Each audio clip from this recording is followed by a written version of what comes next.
அனைவருக்கும் வணக்கம் உறவுகளே! இன்னைக்கு நம்ப என்ன பார்க்கலாம் அப்டின்னாக்கா, ஒரு தூதுவள சட்னி தான் பார்க்கலாம் வாங்க. இந்த பயங்கர மழை அடிக்குதுங்க. இப்போ ஒரு 2 நாளா புயல் வேறயா, நம்பளால உடம்பு ஒண்ணும் முடியல. ரொம்ப இந்த சளி, காய்ச்சல், இரும்பல் இதெல்லாம் வீட்ல இருக்கிறவங்க எல்லாருக்குமே வரும். சின்ன சின்ன குழந்தைங்களுக்கு இத செஞ்சு குடுங்க. எப்டி இருக்குன்னு பார்த்து ரெசிபி சொல்லுங்க. கரெக்ட்டா இருக்கும். நான் என்ன பண்றேன் அப்டின்னாக்கா, இன்னைக்கு வந்து ஒரு தூதுவள தான் எடுத்திருக்கேன். இந்த தூதுவள வந்து நம்ம 1 வருஷத்துக்கு முன்னாடி அந்த அம்மாகிட்ட வாங்குனேன். அவங்க வந்து ரூ. 10க்கு வித்துட்டு இருந்தாங்க. இப்ப ரூ. 25வாம். ஒரு சின்ன கவர்ல தான் குடுப்பாங்க. ஏற்கனவே அவங்க பாதி கிளீன் பண்ணிடுவாங்க. அந்த தண்டெல்லாம் எடுத்துட்டு தான் குடுப்பாங்க. கொஞ்சம் கொஞ்சம் தண்டு இருக்கும். அத நம்ப ரொம்ப முள்ளா இருக்கும். பார்த்து கிளீன் பண்ணணும். கையெல்லாம் குத்திக்கும். கரெக்ட்டா பண்ணுங்க. அந்த முள்ளெல்லாம் கரெக்ட்டா எடுத்துட்டு, உங்களுக்கு எந்த அளவுக்கு அந்த இது கிளீன் பண்ண முடியுதோ, அந்த அளவுக்கு கிளீன் பண்ணி எடுத்துக்கோங்க. ஒரு 4, 5 டைம் அலசி வச்சு எடுத்துக்கோங்க. அப்படி அலசும்போது பார்த்து அலசுங்க. ரொம்ப கையெல்லாம் வந்து முள்ளு முள்ளா குத்தும். அந்த முள்ளு ரொம்ப வலிக்கும். ஒரு கடாய் வச்சிருக்கேன். அந்த கடாயில 2 ஸ்பூன் எண்ணெய் ஊத்திக்க போறேங்க. உங்ககிட்ட நல்லெண்ணெய் இருந்தா நீங்க ஊத்திக்கலாம் தாராளமா. நல்லெண்ணெய் இல்ல அப்படின்றபோது நீங்க நார்மல் எண்ணெயே ஊத்திக்கோங்க. நான் 2 ஸ்பூன் நார்மல் எண்ணெய் ஊத்தியிருக்கேன். உங்களுக்கு நல்லெண்ணெய் இருந்துச்சு அப்படின்னாக்கா ஊத்திக்கோங்க. ஏன்னா சின்ன சின்ன பசங்களுக்கெல்லாம் நல்லெண்ணெய் குடுத்தா சாப்பிட மாட்டாங்க. ஒரு தோசையிலயோ, ஏதோ ஒரு குழம்பு வச்சு குடுத்தாவே சாப்பிட மாட்டாங்க. 2 ஸ்பூன் சீரகம் போட்டுக்கிறேங்க. உடம்புக்கு ரொம்ப நல்லது சீரகம். சீரகம் எல்லா சமையல்லயும் சேர்த்திக்கோங்க. கடுகு 1 ஸ்பூன் போட்டுக்கிட்டேன். 2ம் பொரிஞ்சு வரட்டும். கடுகு, சீரகம் நல்லா பொரிஞ்சு நல்லா வந்தவாட்டி, நம்ப சின்ன வெங்காயம் ஒரு 10, 15 சின்ன வெங்காயம் வந்து நான் சேர்த்திருக்கேன். உங்களுக்கு கடலப்பருப்பு, உளுத்தம் பருப்பு வேணும்னா கூட நீங்க இதிலயே கூட ஆட் பண்ணிக்கலாம். நான் ஒரு 10 பல்லு பூண்டு வச்சிருக்கேன். சின்ன சின்னதா பூண்டு மட்டும் 10 பல்லு சேர்த்துக்கிட்டேன். கருவேப்பில கொஞ்சம் போட்டுக்கலாங்க. கருவேப்பில வந்து இது போடக்குள்ள வாசனை அதிகமா நம்மளுக்கு குடுக்கும். நல்லா ஒரு வாசனையா இருக்குங்க வீடே. சும்மா இந்த சீரகமும், இந்த சின்ன வெங்காயமும் வாசனை அதிகமா இருக்கு.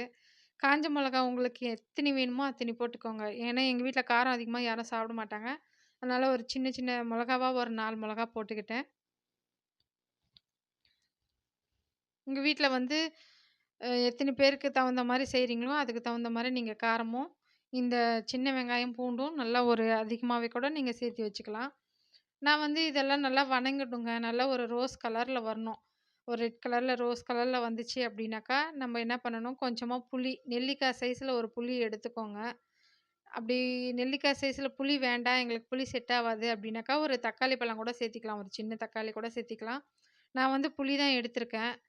நாங்க நைட்டுக்கு கூட சாப்பிடலாம்ல, அதனால கொஞ்சம் புளி வச்சிருக்கேன். தக்காளி சேர்த்துக்கிட்டோம் அப்டின்னாக்கா, நம்ம அது உடனே சாப்பிட்டாகணும். இல்லன்னா, வெங்காயம், தக்காளி சேர்த்தும்போது கொஞ்சம் சீக்கிரமா கெட்டு போறதுக்கு வாய்ப்பு இருக்கு. அதனால நம்ம கொஞ்ச நாள் வச்சு கூட சாப்பிடலாம் அப்டின்னும்போது, நம்ம புளி வச்சு சேர்த்துனா தாங்க நல்லாருக்கும். புளி நல்லா அந்த காரசாரமான அந்த காஞ்ச மிளகா, இந்த புளியெல்லாம் சேர்த்தம்போது, இன்னும் நம்மளுக்கு அந்த காரம் கொஞ்சம் தூக்கி குடுக்கும்.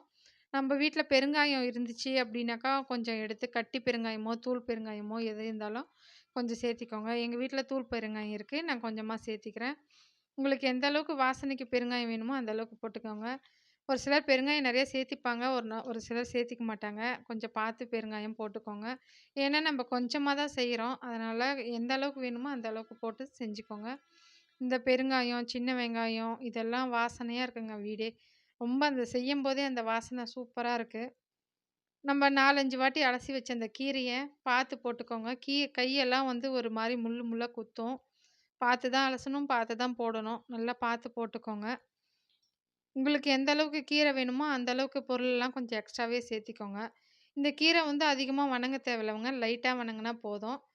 இந்த லைட்டா வதங்குன உடனே நம்ம என்ன பண்ணணும், ஒரு மிக்ஸி ஜார் எடுத்துக்கிறோம்.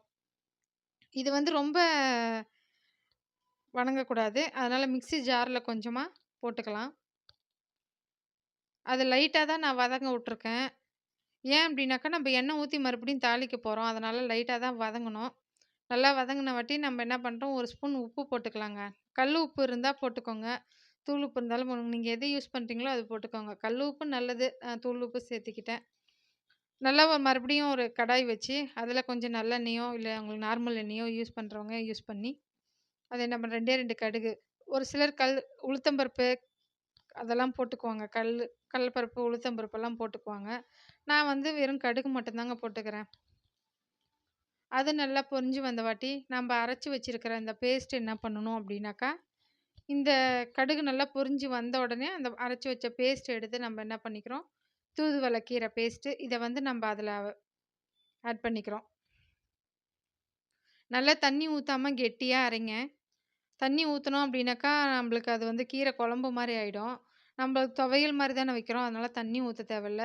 வேணும்னா உங்களுக்கு தண்ணி வேணும் அப்டின்னாக்கா, இந்த மிக்ஸி ஜார மட்டும் நீங்க அந்த லைட்டா தண்ணி ஊத்தி, அதுல இந்த கீரையோட கொஞ்சம் ஊத்திக்கோங்க. அது நல்லாருக்கும். கீரை அது வேஸ்ட் ஆகாம இருக்கும். இது நல்லா வணங்கி வரட்டும். நல்லா வணங்கி வந்தவாட்டி, நல்லா பாருங்க. இது எண்ணெய் வந்து இழுத்துக்கும். எல்லா எண்ணெயும் இழுத்துட்ட வாட்டி, கொஞ்ச நேரம் கழிச்சு, அந்த எண்ணெய அப்படியே தனியா பிரிச்சு விடும். நல்லா வணங்கணுங்க. நல்ல ஒரு அந்த வாசனை வரும். அந்த கலர் சேஞ்ச் ஆகும். இது வந்து வணங்கும்போது நல்லா கலர் சேஞ்ச் ஆகும். கலர் சேஞ்ச் ஆன உடனே பாருங்க, கலர் சேஞ்ச் ஆயிடுச்சு. கலர் மாறுன உடனே இது என்ன பண்ணணும், நல்லா எண்ணெய் திரிஞ்சு வந்துருச்சு பாருங்க. இந்த எண்ணெய நல்லா திரிய வர உடணுங்க. பாருங்க. சூடான சாதம், இட்லி, தோசை நீங்க எதுல வேணா வச்சு சாப்பிடலாம். இந்த மழைக்கு நல்லாருக்கும். கூட வேணும்னா கொள்ளு ரசம் வச்சுக்கோங்க. நான் வச்சுக்கிட்டேன். நன்றி உறவுகளே! என் வீடியோ புடிச்சிருந்தா லைக் பண்ணுங்க, ஷேர் பண்ணுங்க, கமெண்ட் பண்ணுங்க. நன்றி.